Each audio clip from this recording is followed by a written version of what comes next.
अस्सलाम वालेकुम।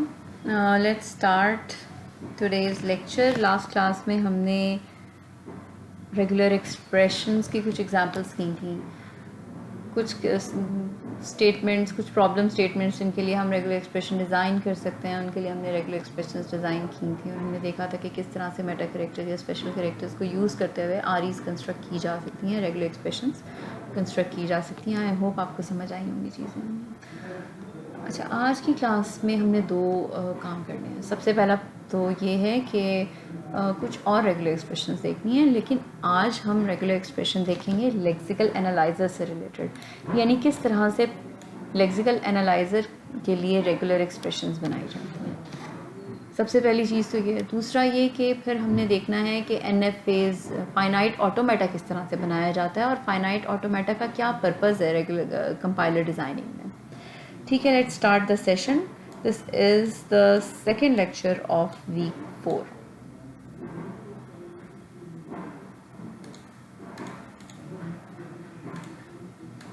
Okay, regular expression. So ये कुछ और क्वेश्चन स्टेटमेंट्स हैं, उसके लिए देखते हैं कि आर ई बनानी है तो किस तरह से बनती है।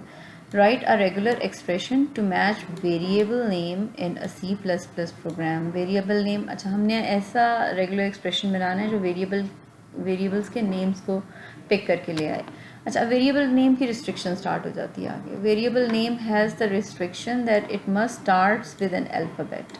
ये मस्ट किसी अल्फ़ाबेट से स्टार्ट होगा, यानी ए से जी तक कोई भी अल्फ़ाबेट हो सकता है। And optionally followed by any alpha numeric including underscore.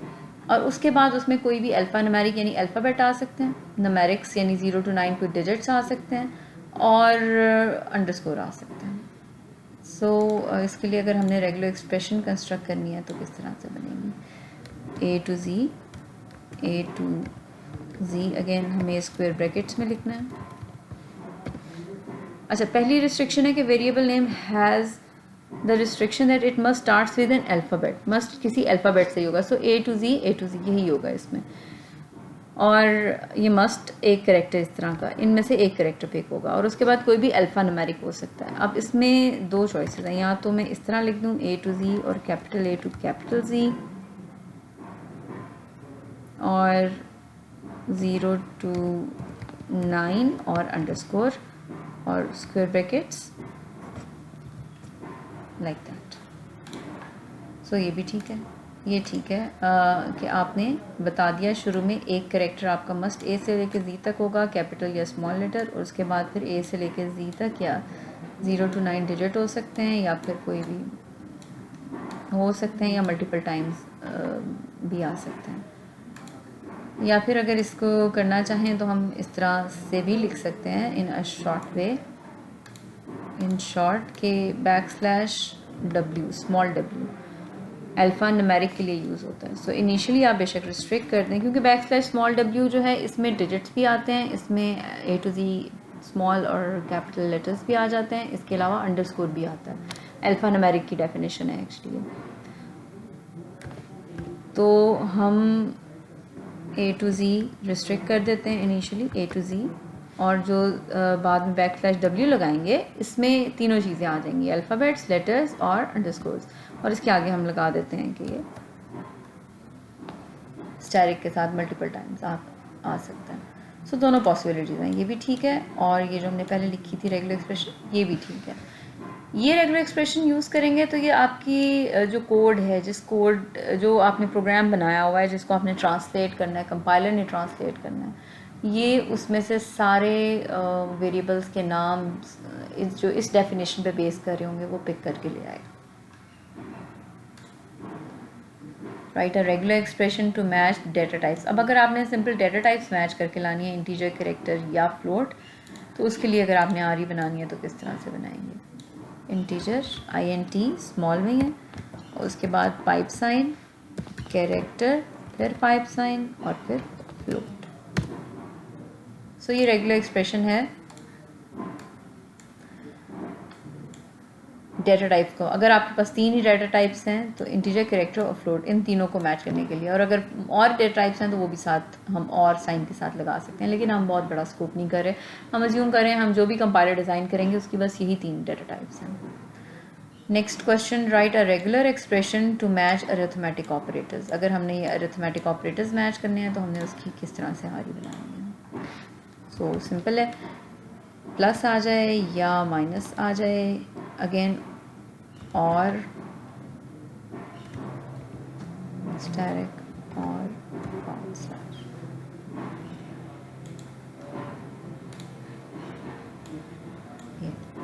सो ये रेगुलर एक्सप्रेशन होगी। अब ये और पाइप साइन और को रिप्रेजेंट कर रहा है और ये जो सारे ऑपरेटर्स हैं ये और सेपरेटेड ऑपरेटर्स आ जाएंगे। तो ये सिंपल रेगुलर एक्सप्रेशन होगी अरिथमेटिक एक्सप्रेशंस के लिए, अरिथमेटिक ऑपरेटर्स के लिए, of course not for expressions.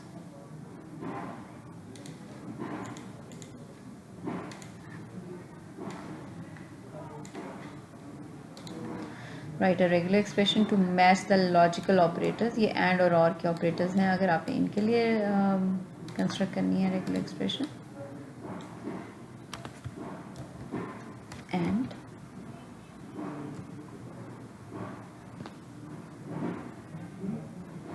अब पाइप साइन हमें पता है कि पाइप साइन जो है वो स्पेशल पर्पस से यूज़ होता है, तो हम पाइप साइन को बैक स्लैश के साथ यूज़ करेंगे।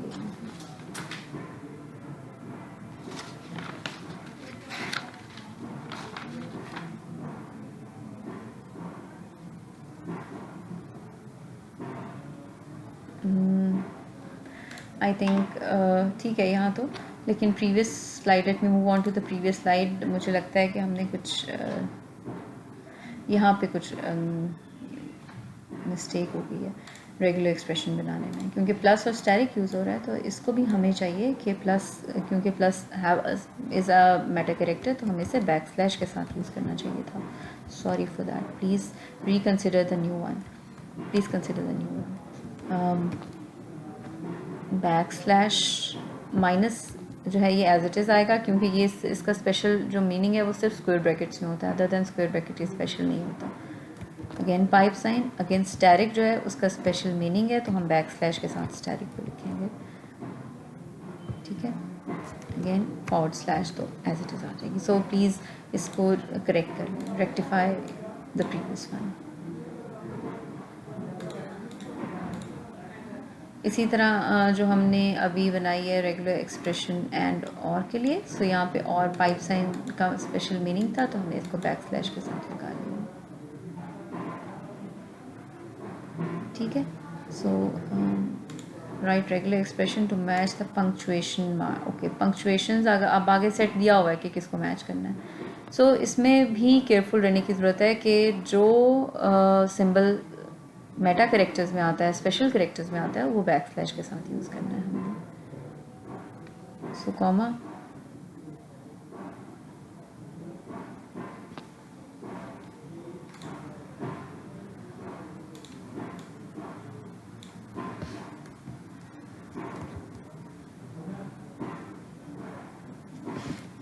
कॉमा से पहले सिंगल कोट फिर double quotes.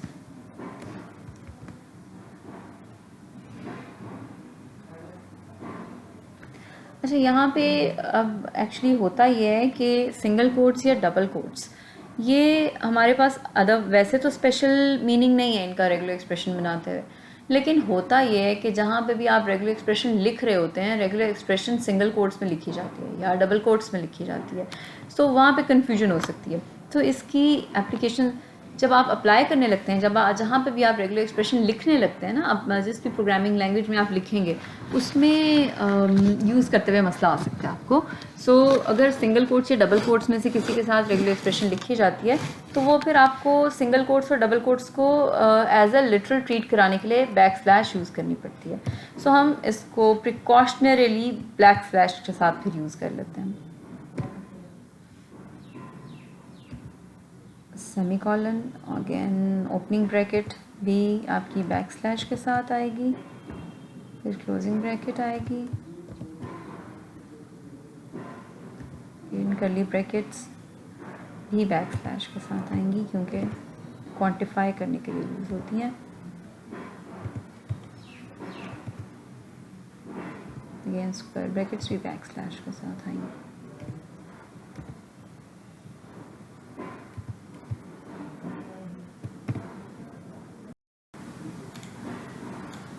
So like that. सो यहाँ पे सेमी कॉलन और कॉमा था यहाँ पे, नहीं कॉमा नहीं था. सो सेमी कॉलन जो है वो हमने बैक स्लैश के बगैर लगाया. इसके अलावा हमने double quotes, semi colon, okay semi colon जो है वो बैक स्लैश के बगैर है, और बाकी सारे ब्रैकेट्स हैं एक्चुअली, ये सारी ब्रैकेट्स जो हैं उनके स्पेशल मीनिंग्स हैं रेगुलर एक्सप्रेशंस में, तो इसलिए वो बैक स्लैश के साथ नहीं है. और हमने सिंगल कोट्स और डबल कोट्स को बैक स्लैश में इसलिए लिखा है क्योंकि जब रेगुलर एक्सप्रेशन डिफ़ाइन की जाती है तो वो सिंगल कोट्स या डबल कोट्स में आती है, तो अक्सर वो कन्फ्यूजन हो जाती है एंडिंग और स्टार्टिंग कोट्स की. सो बैक स्लैश के साथ जब as a literal quotes match करने हो तो हम उसे बैक स्लैश यूज़ करते हैं उसके लिए. That's it. Next question, write a regular expression to match the relational operators. Relational operators अगर मैच करने हैं तो उसके लिए सिंपल है. एंगुलर ब्रैकेट्स हैं, इनका कोई स्पेशल रीज़न मीनिंग नहीं है, सो इनको हम एज इट इज़ यूज़ कर सकते हैं.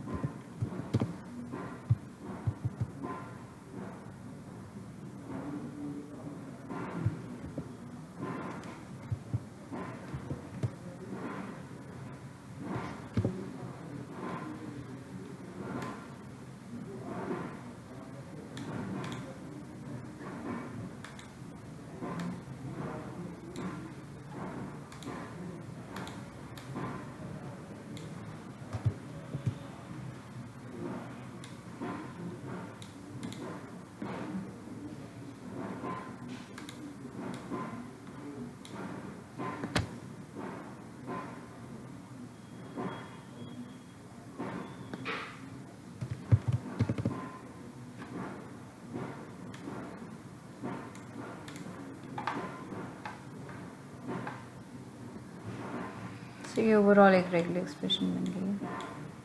सो इसके आगे ज़रा जगह नहीं थी तो मैं नेक्स्ट लाइन में ले गई. सो ये सारी आपकी रेगुलर एक्सप्रेशन बन गई है. Write a regular expression, let's move on to the next one.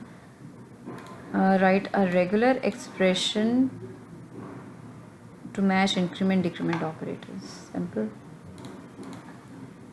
Increment operator again plus का साइन है, तो प्लस का साइन हम बैक स्लैश के साथ लिखते हैं. Back slash plus, back slash plus, फिर और फिर डिक्रीमेंट डैश के लिए नहीं है तो डिक्रीमेंट ऐसे ही आ जाएगा. तो इंक्रीमेंट और डिक्रीमेंट ऑपरेटर्स इस तरह से मैच होते हैं. Next, let me check if there is another. No. Okay, ये थी कुछ हमारी रेगुलर एक्सप्रेशन से रिलेटेड, लेक्सिकल एनालिसिस से रिलेटेड रेगुलर एक्सप्रेशन, यानी आइडेंटिफायर किस तरह मैच करने हैं, कीवर्ड्स कैसे मैच करने हैं, ऑपरेटर्स किस तरह मैच होते हैं, रिलेशनल ऑपरेटर्स किस तरह मैच होते हैं, इसी तरह बाकी पंक्चुएशंस अगर हैं तो किस तरह से. अब सिंपल है, रेगुलर एक्सप्रेशन किस तरह से यूज़ होती हैं इनको मैच करने के लिए. अब एक्चुअली आपने प्रोग्राम बनाना है, अगर इसका आपने कोई राइट करना है प्रोग्राम, तो आप किस तरह से इसको प्रोग्राम को राइट करेंगे, आपकी जो कि पूरे लेक्सिकल एनालाइज़र को कंसिडर करे और उसकी प्रोग्रामिंग स्ट्रक्चर को कंसिडर करे कि किस तरह से उसने पहले कीवर्ड्स मैच करने हैं, या पहले उसने ऑपरेटर्स मैच करके लाने हैं, या पहले अरिथमेटिक ऑपरेटर्स करने हैं, या आइडेंटिफायर्स करने हैं. सो पूरे ओवरऑल प्रोग्राम का सीक्वेंस क्या होगा, उसके लिए हम फाइनाइट ऑटोमेटा यूज़ करते हैं. Recogniser as it works as a recogniser, कि किस तरह से आप प्रोग्राम एक्चुअली आप किस तरह से बनाएंगे, उसका फ़्लो क्या होगा, प्रोग्राम का पूरा फ़्लो गेट करने के लिए हम इसका फाइनाइट ऑटोमेटा बनाते हैं. फाइनाइट ऑटोमेटा को थोड़ा सा रिवाइज़ कर लेते हैं. आपने थ्योरी ऑफ ऑटोमेटा में इसको बहुत डिटेल से किया हुआ है, बहुत डिटेल से स्टडी किया हुआ है, लेकिन हम इसको थोड़ा सा क्विक रिविजन कर लेते हैं. A finite automata is a collection of finite number of states having one initial and some of maybe more final states. So कुछ states होती हैं,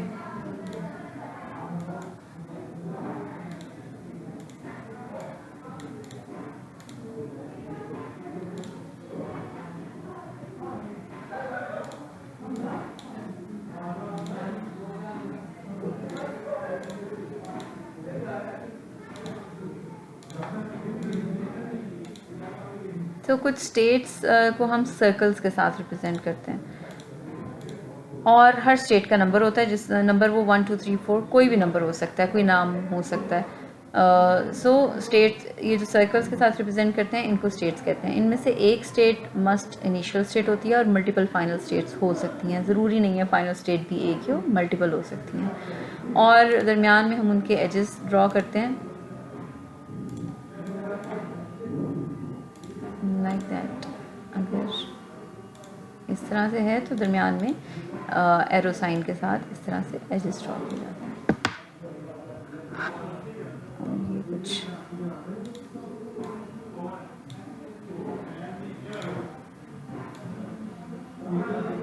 इस तरह से कुछ एजेस वगैरह ड्रॉ हो जाते हैं। सो अब जो भी ट्रांजिशन, इसको कहते हैं कि ट्रांजिशन हो रही है, आप एक स्टेट से स्टेट 8 से स्टेट 9 पे जा रहे हैं। अब यहाँ पे कुछ प्रोग्राम लिखा होता है कि क्या ट्रांजिशन फंक्शन कहते हैं कि क्या करके जा रहे हैं। अभी तक आप करते आए थे कि अच्छा ए रीड किया, ए रीड करके जा रहे हैं, बी रीड किया तो बी रीड करके जा रहे हैं। सो इस तरह से बनाई जाती हैं DF finite automata. So finite automata has a finite number of states having one initial and some final states. Finite set of inputs letters from which the input strings are formed. अच्छा, एक alphabet, एक finite set define किया जाता है जिसको alphabet कहते हैं और सिग्मा से डिनोट करते हैं।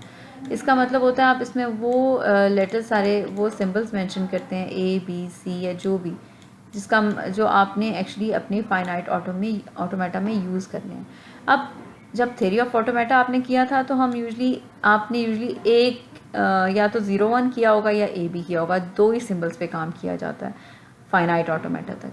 लेकिन जब कंपाइलर कंस्ट्रक्ट करना है तो वो तब तो पूरा सेट इन्वॉल्व हो जाता है, पूरा कीबोर्ड इन्वॉल्व हो जाता है। सो इस केस में आपके पास पूरा आस्की सेट आ जाता है एज एन अल्फ़ाबेट, ठीक है। सो फाइनाइट, तीसरा पॉइंट है finite set of transitions for each state and for each input letter there is a transition showing how to move from one state to another state.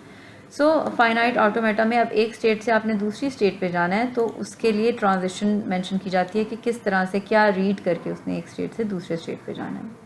Finite automata basically 2 types का होता है, एक deterministic finite automata और एक non deterministic finite automata. जो finite DFA है, deterministic finite automata, उसके कुछ रूल्स होते हैं। एक स्टेट से दूसरी स्टेट पे जाने के लिए उसने एक सिंबल रीड करना होता है और उस पर्टिकुलर एक स्टेट से दूसरी किसी और स्टेट पे जाने के लिए वो अगेन सेम सिंबल रीड नहीं कर सकता, यानी एक सिंबल के लिए एक ही एज ड्रॉ होता है। सो अगर ये कोई स्टेट है तो इनके दरमियान में अगर आपने कहा कि 10 से 11 पे वो जाएगा और ए रीड करके जाएगा, तो ऐसा नहीं हो सकता कि अब 10 से 12 पे जाए,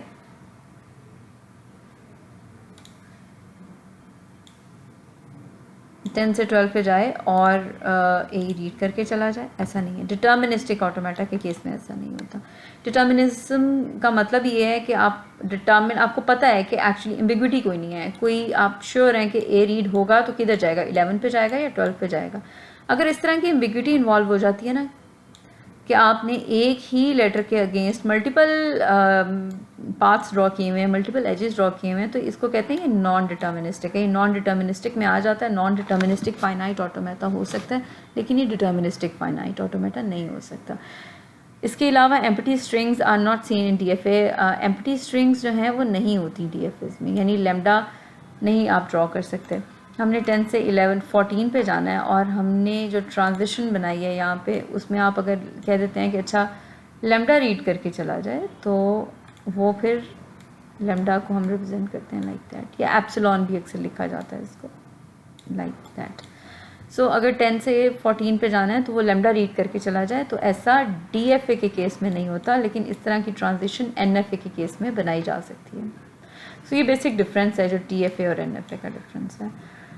थोड़ा सा रिवाइज़ कर रहे थे सिर्फ हम DFAs और NFAs को, ताकि हमने आगे जो NFA बनाना है, जो DFA बनाना है, वो स्टार्ट करें डायरेक्टली। सो थोड़ी सी रिविजन थी है। नेक्स्ट अब हम देखते हैं कंस्ट्रक्ट करके बनाया जाता है लेक्सिकल एनालाइजर के लिए।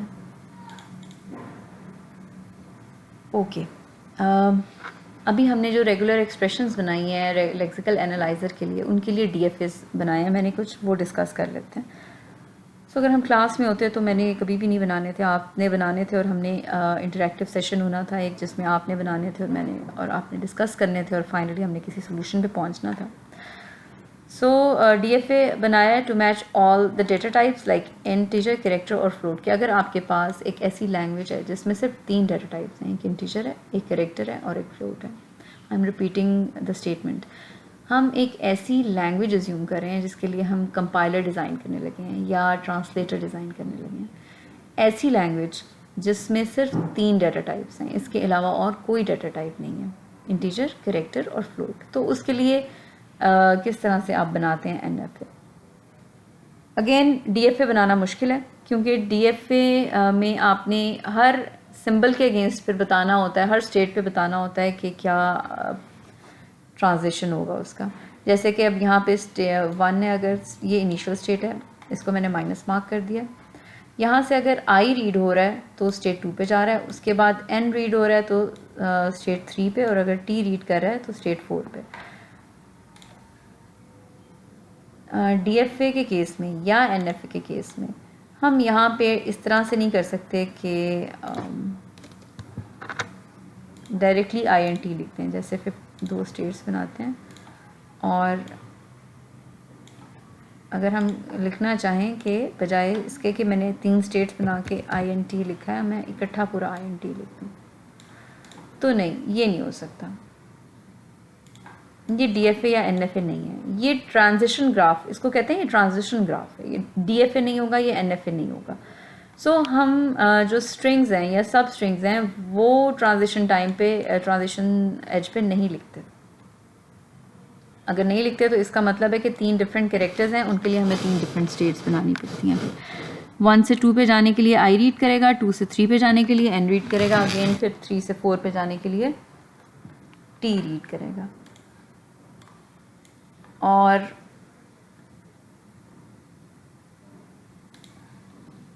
अब ये एनएफए है, हम क्योंकि डीएफए की हमारी रिस्ट्रिक्शन ये है कि आपके पास हर एज में से हर कैरेक्टर के लिए एक सिंबल ड्रॉ होगा। यानी अगर मैंने ये आई डिफाइन कर दिया कि 1 से लेके 2 तक जाएगा, आई रीड करके जाएगा, तो बाकी के सारे सिंबल्स के लिए मुझे यहाँ पे ड्रॉ करना पड़ेगा कि उनका क्या बनेगा।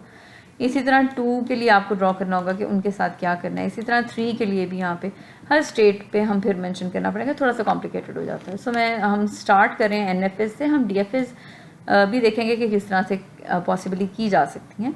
सो सिंपल ये है कि 1 से लेके 4 तक आई, एन और टी अगर ये रीड कर लेता है तो वो एक्सेप्टेबल है, अगर डेटा टाइप मैच कर रहा है तो। इसी तरह सी, एच, ए, आर अगर वो यहाँ तक रीड कर लेता है तो वो एक्सेप्टेबल है, हमने उसे प्लस कर दिया। इसी तरह एफ, एल, ओ, ए, टी अगर वो ये फ्लोट ये इसी सीक्वेंस में सारे कैरेक्टर्स रीड कर लेता है तो हम कह रहे हैं कि वो एक्सेप्टेबल है, एक्सेप्ट कर लिया जाएगा उसे। सो ये सिंपल सा एनएफए है डेटा टाइप्स को मैच करने के लिए। इसी तरह अगर हम देखें कि वेरिएबल नेम्स के जिनके लिए हमने अभी बनाई है रेगुलर एक्सप्रेशन बनाई है, उसके लिए अगर हम देखें कि किस तरह से आपकी लेक्सिकल एनालाइज़र किस तरह से आप बनाएंगे, उसका डीएफए किस तरह से, एनएफए किस तरह से बनाएंगे, तो वो उसकी रिस्ट्रिक्शंस सेम रिस्ट्रिक्शंस को कंसिडर करते हुए हम देखते हैं कि किस तरह से बनाएंगे। क्योंकि रिस्ट्रिक्शन ये है कि अल्फ़ाबेट से स्टार्ट होगा और उसके बाद कोई भी अल्फ़ा न्यूमेरिक आ सकता है। सो स्टेट 1 से स्टेट 2 पे जाएगा, हमने पूरा अल्फ़ाबेट्स जो पॉसिबल अल्फ़ाबेट्स हो सकते हैं कॉमा सेपरेटेड करके लिख दिए, ए कॉमा बी कॉमा सी, सारे लिखने पॉसिबल नहीं थे। सो डॉट डॉट डॉट और अप टू जी, इसका मतलब है कि ये सब कैरेक्टर्स इसमें आ जाएंगे comma separated.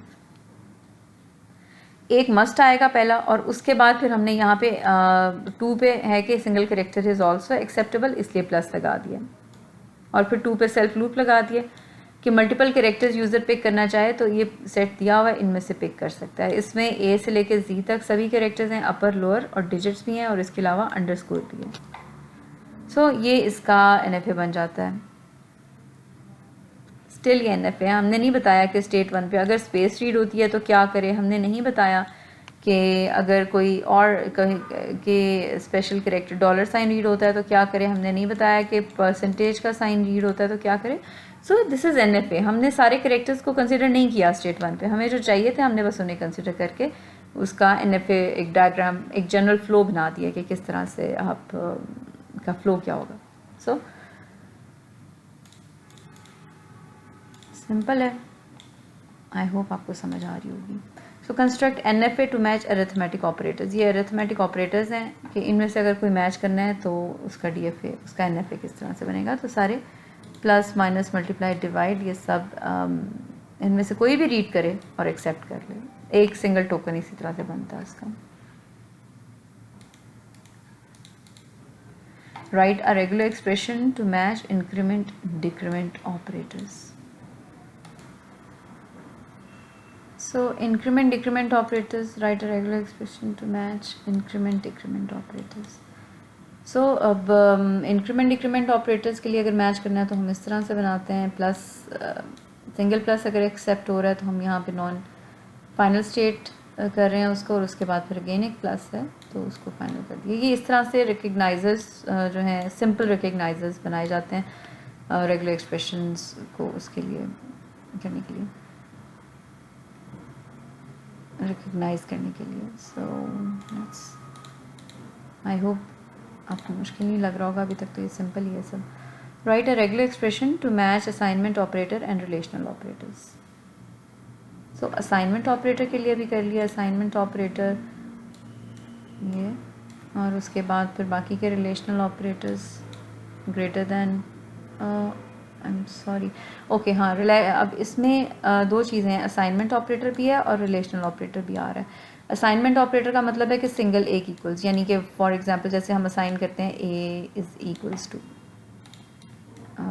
Sorry, A is equals to B, like that. ये इस तरह से जब असाइनमेंट ऑपरेटर के तौर पे यूज़ करना है तो हम उसे सिंपली यहाँ पे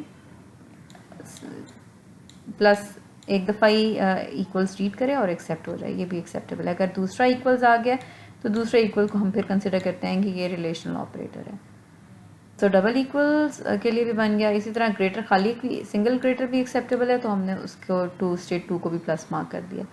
इसी तरह सिंपली स्मॉलर का साइन भी एक्सेप्टेबल है तो हमने स्टेट 4 को भी प्लस मार्क कर दिया।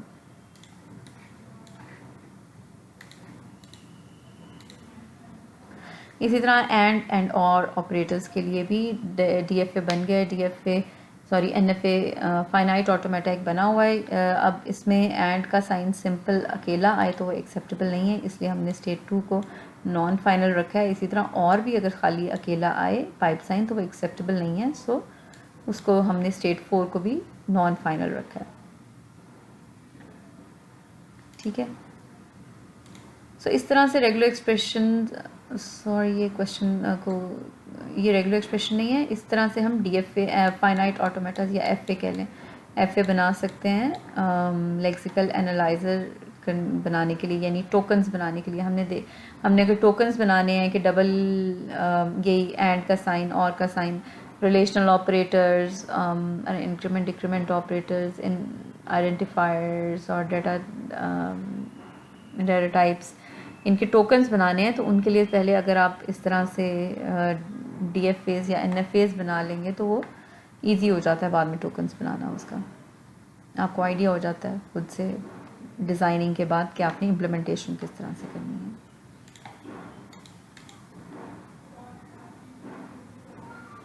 ओके, सो ये नेक्स्ट है पंक्चुएशन मार्क के लिए कि अगर कहीं पे सेमी कॉलन आ रहा है या ब्रैकेट्स आ रही हैं तो उनके लिए इन सब में से कोई भी चूज़ हो जाए तो उसका एक टोकन एक्सेप्टेबल है। सो इनमें से कोई भी आ जाए तो वो एक प्लस स्टेट यानी उसका एक टोकन जनरेट कर दे। अब ये जो टोकन जनरेट करना है उसके अगेंस्ट उसने किस तरह से टोकन जनरेट करना है। इट्स लाइक अब सेमीकोलन आ रहा है या कॉमा या कोटेशन मार्क या ब्रैकेट्स आ रही हैं तो हम इसके अगेंस्ट टोकन जनरेट करवा लेते हैं। यहाँ पे लिख देते हैं रिटर्न व्हाट, टी अंडरस्कोर। अब T stand for token, T underscore punctuation mark और उसके अगेंस्ट जो भी टोकन जनरेट हो रहा है। अब ब्रैकेट आई है सिंगली तो ब्रैकेट या जो भी आई है। तो ये इस तरह से इसकी इस तरह से अगर इनमें से कुछ भी आ रहा है तो उसके अगेंस्ट हमने रिटर्न करा लेना है टोकन पंक्चुएशन मार्क्स का, और वो टोकन यानी कॉमा या ब्रैकेट या जो भी आ रही है वो एज ए टोकन चली जाएगी। ठीक है, अब बाकियों के साथ भी मैं इसी तरह रिटर्न अगर कर दूं तो ये अब मज़ीद ज़्यादा क्लियर होता जाएगा।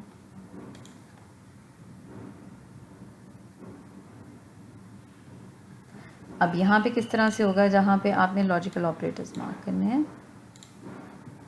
सो 3 के बाद आ जाएगा रिटर्न। अब क्या टोकन है यहाँ पे हमारे पास लॉजिकल ऑपरेटर्स का। सो हम यहाँ पे लिख देते हैं return what T underscore LOP logical operators, और टोकन जो भी डबल एंड का इनफैक्ट यहाँ पे आई डबल एंड का टोकन है। सो यहाँ पे हमें कोई डाउट नहीं है कि कोई क्या टोकन होगा। ठीक है, और इसी तरह यहाँ पे हम कहते हैं कि अगर यहाँ पे फाइनल स्टेट हुई है तो ये रिटर्न करेगा T underscore LOP relational operator, और टोकन है एंड और का। सो DFA बना के आगे हम उसको एनोटेट कर लेते हैं इस तरह से कि क्या रिटर्न करेगा वो एक्सेप्टेंस स्टेट क्या रिटर्न करेगी इस पॉइंट पे। तो इससे फ़ायदा हो जाता है हमें, फिर जब हम इसे प्रोग्राम करने लगते हैं तो हमें पता होता है कि एक्चुअली हमने कब क्या टोकन रिटर्न करवाना है।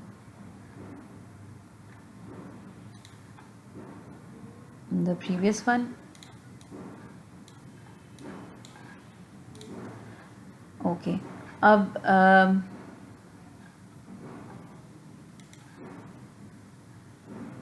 यहाँ पे जब होगा स्टेट 3 पे तो हम कहते हैं कि यहाँ पे रिटर्न करेगा टी अंडरस्कोर कौन सा रिलेशनल ऑपरेटर्स हैं, relational operator relational ROP relational operator, और टोकन क्या होगा ग्रेटर देन इक्वल्स टू का। और इसी तरह यहाँ पे रिटर्न करना है हमने greater than less than equals to का। So return T underscore ROP relational operator ही है लेकिन लेस देन इक्वल्स टू का टोकन रिटर्न करना है उसका।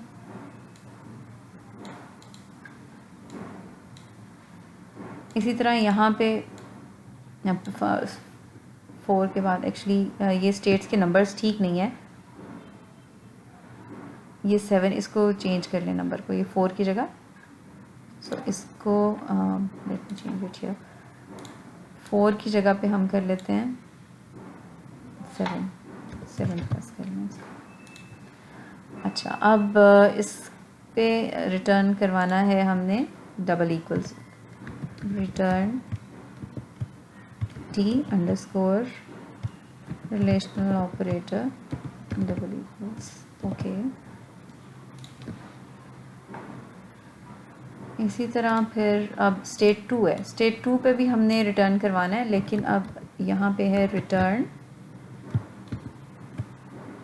टी अंडरस्कोर रिलेशनल ऑपरेटर ही है लेकिन यहाँ पे टोकन है ग्रेटर का। तो इस तरह से एनोटेट करना होता है आपने जब जब आपने DFAs या NFAs बनानी है तो आपने साथ एनोटेट करना है कि कौन सी स्टेट पे अगर कौन कौन से प्लस स्टेट पे कौन कौन सी फाइनल स्टेट पे एक्चुअली क्या रिटर्न करेगा आपका फंक्शन। इसी तरह यहाँ पे रिटर्न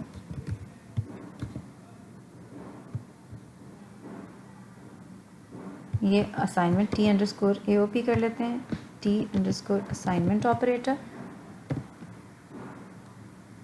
अब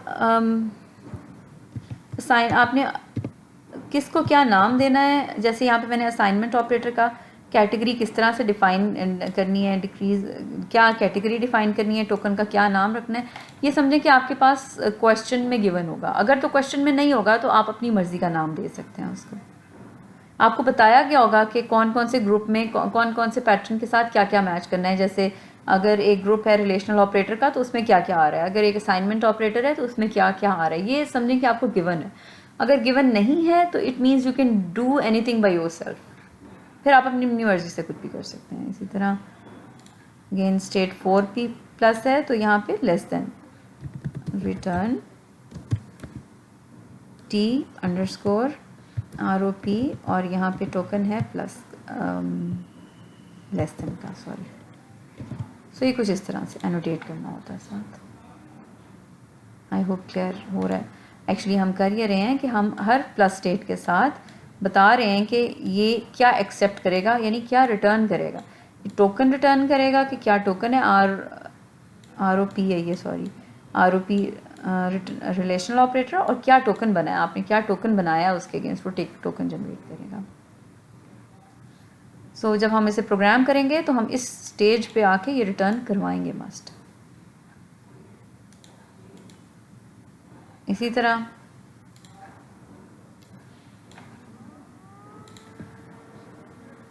इंक्रीमेंट डिक्रीमेंट के केस में भी यहाँ पे अब रिटर्न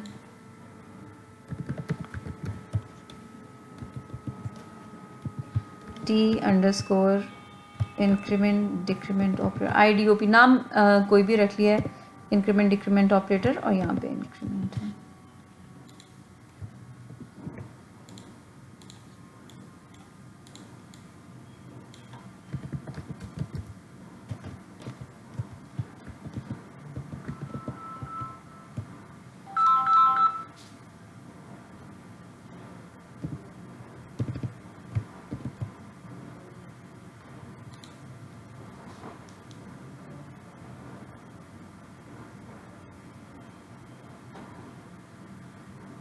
ठीक है, सो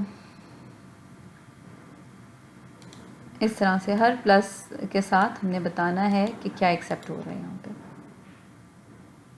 अगेन यहाँ पे भी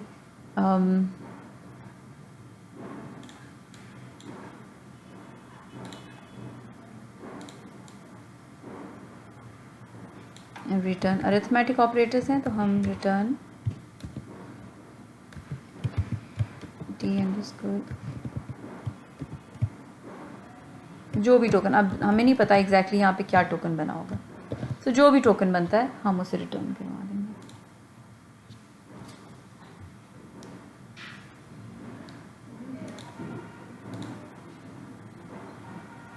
इसी तरह यहाँ पे भी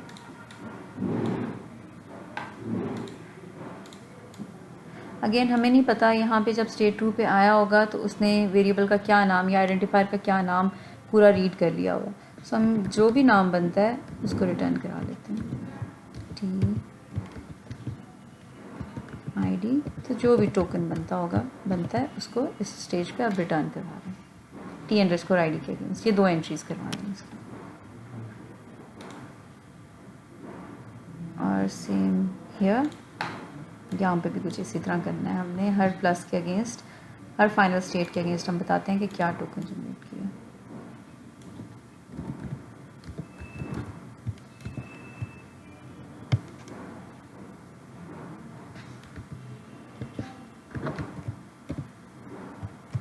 T अंडरस्कोर DT और यहाँ पे इंटीजर। अगेन यहाँ पे रिटर्न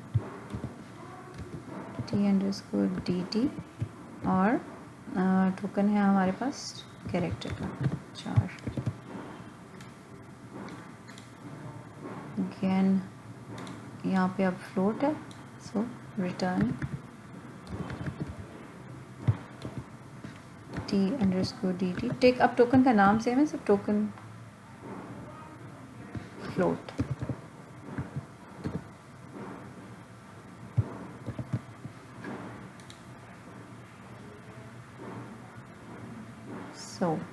सो इस तरह से होता है कि आप हर फाइनल स्टेट के साथ हम अटैच कर देते हैं कि एक्चुअली हमने स्टेज पे अब क्या रिटर्न करवाना है, क्या एक्टिविटी होगी है। सो ये तो हो गया कि किस तरह से हमने डिफरेंट पैटर्न्स जो हैं, डिफरेंट पैटर्न्स का सेट जो है वो मैच करना है। जैसे अगर हमने डेटा टाइप्स का पैटर्न मैच करना है तो उसका फ्लो क्या होगा। अगर हमने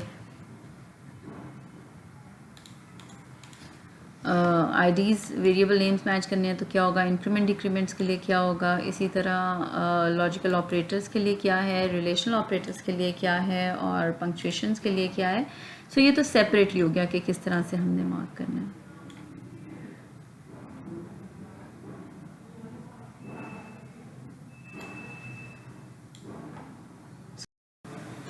ओके ओके, अब हम करना ये अब हम इस तरह करते हैं कि ये जो हमने डिफरेंट पीसेस बनाए थे जिसमें कीवर्ड्स के लिए एक DFA बनाया था और हमने आईडीज़ के लिए बनाया था रेगुलर, और इसके अलावा हमने अरिथमेटिक ऑपरेटर्स के लिए डिफरेंट अरिथमेटिक ऑपरेटर्स के लिए भी बनाया था। सो ये जो कंबाइन करके अब इनका एक प्रोग्राम अगर बनाना है तो किस तरह से बनाना है वो देखते हैं ज़रा। सो स्टार्ट हम करते हैं, समझें कि ये अब हमारा प्रोग्राम स्टार्ट हो रहा है। हम स्टार्ट करेंगे। हम सबसे पहले जब आपका प्रोग्राम रीड होता है तो रीड वो कैरेक्टर बाय कैरेक्टर होगा।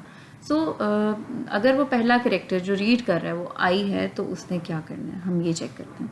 सो अगर वो आई है तो अगेन दो ऑप्शन हैं उसके पास, या तो उससे immediately next character other than N है, यानी ए से लेके एम तक कोई है, ओ से लेके जी तक है, या कैपिटल लेटर्स या डिजिट्स में से कुछ है, तो हम चले जाएंगे स्टेट नंबर 16 पे। अगर नहीं है, अगर आई के बाद एन आ रहा है तो हम 3 स्टेट पे चले जाएंगे। 3 स्टेट पे भी अगर टी नहीं आता, टी की जगह पे कोई और ए से लेके एस तक, यू से लेके जी तक, यानी टी को एक्सक्लूड करके जो कैरेक्टर्स आते हैं उनमें से कोई आता है तो हम चले जाएंगे 16 पर, स्टेट नंबर 16 पे। अब वो स्टेट नंबर 16 क्या है उसको हम अभी बाद में एक्सप्लोर करते हैं। लेकिन अगर वो टी के बाद एन के बाद 3 के बाद टी ही रीड करता है और स्टेट 4 पे चला जाता है तो वो एक्सेप्ट कर ले उसको। उसके बाद अगेन 2 चॉइसेस हैं कि अगर तो उसके बाद कोई और, यानी ऐसा भी हो सकता है ना INTEGER कोई लिख रहा हो तो वो एक वेरिएबल का नाम होता है। सो INT के बाद अगर फिर से कोई अल्फ़ाबेट्स या डिजिट्स में से कुछ आ रहा है तो अगेन उसे स्टेट नंबर 16 पे हम भिजवा देंगे कि स्टेट नंबर 16 पे जाओ। लेकिन अगर इसके अलावा कुछ और है, अदर देन दैट कुछ और है, यानी कोई स्पेस आ गई है, कोई ओपनिंग ब्रैकेट आ गई है, कोई सेमीकोलन आ गया है, कॉलन आ गया है, कुछ और आ गया है, तो इट मीन्स के आपका INT का टोकन एक वैलिड डाटा टाइप है, रिकग्नाइज कर ले उसको। सो हम फिर चले जाएंगे स्टेट नंबर 19 पे जो कि रिटर्न करेगा INT का टोकन। ठीक है, अब देखते हैं कि स्टेट नंबर 2 और स्टेट नंबर 3 पे जो हुआ था वो क्या था कि आपने, अगर इस तरह से है कि अगर आपके पास अदर देन एन यहाँ पे कुछ आ जाता है तो स्टेट नंबर 16 पे जाना है। अब स्टेट नंबर 16 को अगर मैं आपको बताऊं तो स्टेट नंबर 16 एक्चुअली ये आइडेंट वेरिएबल्स के लिए बनी हुई है। सो ये डायरेक्ट स्टेट नंबर 16 पे अगर वो आएगा तो वो फिर एक्सेप्ट हो जाएगा एज टोकन ID, और जो भी टोकन उस वक्त आपके पास जो भी बना है उस वक्त तक का वेरिएबल जो भी नाम बना है वो आ जाएगा। सो हम फिर इसको TID token for identifiers consider कर लेंगे। लेकिन अगर ये इस तरह से है कि आई के बाद अगेन कोई और कैरेक्टर, आई के बाद स्पेस आ गई है, या आई के बाद एंड आ गया है, या और आ गया है, कोई भी कैरेक्टर आ गया है, तो हम उसको कहेंगे कि अच्छा अब ये टोकन ID सिंपल वेरिएबल का नाम है, टोकन ID जो है अगेन ये भी वेरिएबल का नाम है, इसको as a token ID return करवा लो। ठीक है, सो इसी तरह यहाँ पे TN के बाद भी, N के बाद भी अगर तो आपने देखा कि N के बाद अगर तो कोई और अल्फ़ाबेट, कोई अदर देन T कोई और अल्फ़ाबेट आता है तो हम उसको 16 पे ले जाएंगे और 16 में हम उसको टोकन ऑफ आइडेंटिफायर यानी वेरिएबल कंसिडर करके टोकन जनरेट करवाएंगे। लेकिन अगर नहीं तो दूसरा केस ये है कि अदर देन दैट अगर A से लेके Z तक या ऐसी कोई चीज़ नहीं आ रही, कोई और कैरेक्टर आ रहा है, तो हम उसको कहते हैं कि ये वेरिएबल का नाम है, उसको IN तक एक टोकन रिकग्नाइज हो गया, दैट्स इट, उसको टोकन कंसिडर कर लो। सो इसी तरह फ्लोट के लिए भी, कैरेक्टर के लिए ये कैरेक्टर है CHAR, यहाँ तक हमने देखा था कि एक टोकन जनरेट हो जाता है, रिटर्न करवा देते हैं हम यहाँ पे T_DT और CHAR उसके अगेंस्ट यहाँ पे रिटर्न करवा देंगे। प्रीवियस स्लाइड में हमने ये कर लिया था। अब हम देख रहे हैं कि अदर केसेस में क्या होगा, यानी दरमियान में अगर कुछ आ जाता है, C के बाद अदर देन H अगर कोई कैरेक्टर आता है तो अगेन 16 पे जाए, यानी एज ए 16 अभी हमने देख लिया कि 16 पे जाए और एज अ वेरिएबल उसे एक्सेप्ट कर ले एज अ टोकन। अब उसके अगेंस्ट वो टोकन जनरेट करेगा, टोकन ऑफ ID का आइडेंटिफायर गेट करेगा उसे। इसी तरह फ्लोट है, फ्लोट में भी वो ये है कि अगर तो एंड तक फ्लोट इसी सीक्वेंस में एक्सेप्ट होता है तो हम इसके अगेंस्ट रिटर्न करवाएंगे आईडी फ्लोट का, लेकिन token of data type return कराएंगे TDT, यानी token of data type return कराएंगे और फ्लोट नाम का टोकन होगा। लेकिन अगर नहीं, दरमियान में कहीं पे भी कोई भी और कैरेक्टर आता है तो हम उसको 16 पे जंप करा देंगे कि वो एज एन आइडेंटिफायर एक्सेप्ट हो जाए। ये हम बात कर रहे हैं कि जैसे ही आपने प्रोग्राम रीड करना शुरू किया तो कैरेक्टर बाय कैरेक्टर रीड होना है, तो किस तरह से वो कैरेक्टर बाय कैरेक्टर आपका प्रोग्राम रीड होगा। तो ये फ्लो होगा कि जैसे ही आई है या जो भी आपका कैरेक्टर का फ्लो चल रहा है, अगर तो इसी सीक्वेंस में INT के सीक्वेंस में है तो ठीक है, अगर नहीं है तो उसको एज अ कैरेक्टर रीड करना शुरू कर दें और उसके अगेंस्ट एज अ कैरेक्टर।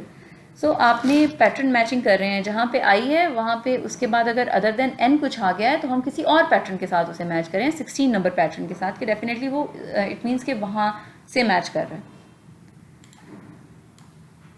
अब ये ओवरऑल फ्लो जो है इसको मैं कंटिन्यू कर रही हूँ कि कुछ इस तरह से। अब ये माइनस साइन सबके साथ, ये स्टार्ट साइन है। स्टार्ट का मतलब है कि ये एक ही स्टार्ट है, वही एक ही स्टार्ट है जिसमें से ये सारे जहाँ जहाँ जहाँ पे भी स्टार्ट लिखा हुआ है वो सब ड्रॉ हो रहे हैं।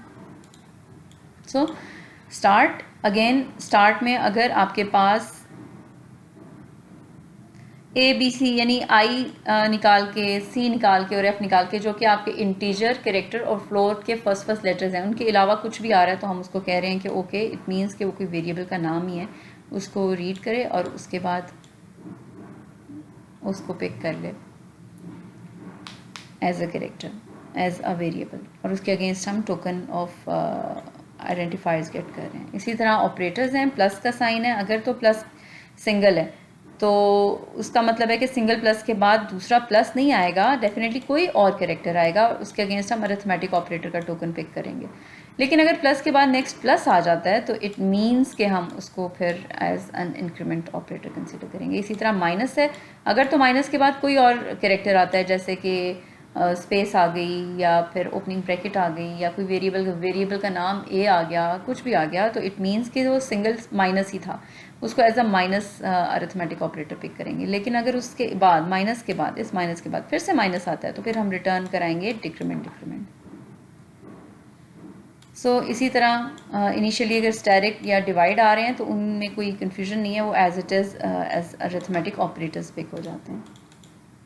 अच्छा, सो ये एक जनरल ओवरव्यू था जो मैंने आपको बताया कि किस तरह से आप रेगुलर एक्सप्रेशंस जो हैं वो हमारे लिए बेनिफिशियल होती हैं लेक्सिकल एनालिसिस करने के लिए, क्योंकि ये जो पैटर्न रिप्रेजेंट करने हैं हमने यहाँ पे ये जो पैटर्न्स रिप्रेजेंट करने हैं प्रोग्राम में, आपने ये पैटर्न्स जो हैं आपने ये रेगुलर एक्सप्रेशंस को यूज़ करते हुए करने हैं। और ये जो DFA हमने NFA डिस्कस किया है, ये आपके प्रोग्राम का ओवरऑल फ्लो है कि आपने किस तरह कैरेक्टर बाय कैरेक्टर रीड करना है और हर कैरेक्टर के बाद चेक करना है कि उससे एक्चुअली किस पैटर्न के साथ उसे मैच करना है जाके। So that was all for today. इसमें हो सकता है आपको कुछ क्वेश्चंस हों, आपकी कुछ क्वेरीज हों, डेफिनेटली होंगी।